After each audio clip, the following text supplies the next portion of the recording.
Hey parents, I'm Glen Davenport, the Spiritual Life Director here at CAK. And I'm Missy Standifer, the Discipleship Director. And we are so grateful for the opportunity to partner with you as you raise your kids. Today we want to share a simple idea that we say often here in the ministry at CAK. Proximity equals impact. That's right. When we look at the life of Jesus, one thing becomes very clear. He was with people. Yep. He didn't lead from a distance. You know, in Mark 3:14 it says, and he appointed 12 so that they might be with him. He walked with his disciples, ate meals with them, traveled with them, and spent intentional time in close relationship with them. Jesus could have stayed removed, but he didn't. His impact came through his presence, and his closeness is what shaped lives. It seems that proximity is the key ingredient for God and his people from the beginning of time. In fact, the Bible says, and he walked in the garden with Adam, and Enoch walked with God.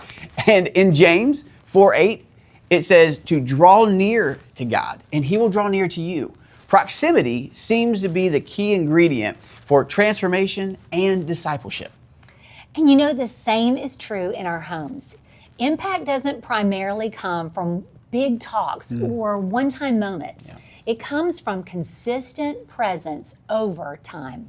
It's easy to assume that we know our kids because we live under the same roof, but proximity isn't just physical, it's relational.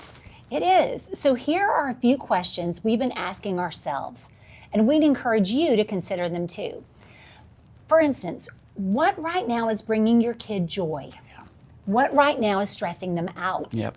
Who are their closest friends? And how much have you gotten to know them personally? Because the truth is, your child is being shaped every day by the people they're closest to.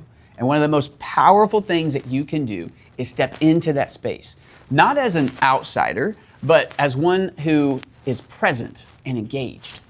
Yeah, and you know, that might look like opening your home, driving the carpool, Yep.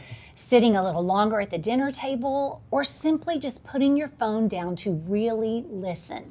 It's not complicated, but it is intentional.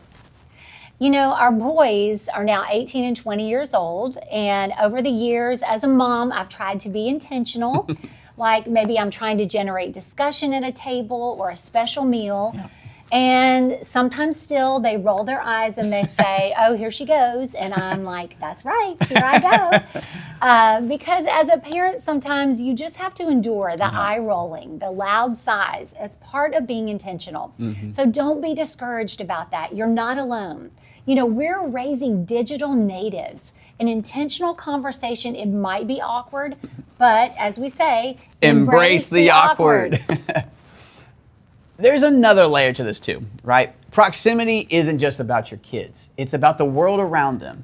And when your family chooses to be close to people who are hurting, to serve together, to step into others' lives, you're not just teaching your kids values, you're showing them what it looks like to live them out. So as we wrap up, here's the encouragement. Lean in, be present, be intentional, even when it's awkward. Choose proximity, even when life feels busy.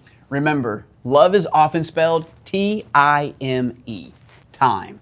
Because over time, that closeness becomes influence, and that influence becomes lasting impact. So a practical question you may want to ask yourself, as I ask myself a lot, is what is keeping me from having a close proximity to my student? Or how can I create a more impactful proximity to my student? That's right. So parents, know this. We are cheering you on and grateful to walk alongside of you in this. Thanks for all you do, parents. We love y'all, and we are in this together.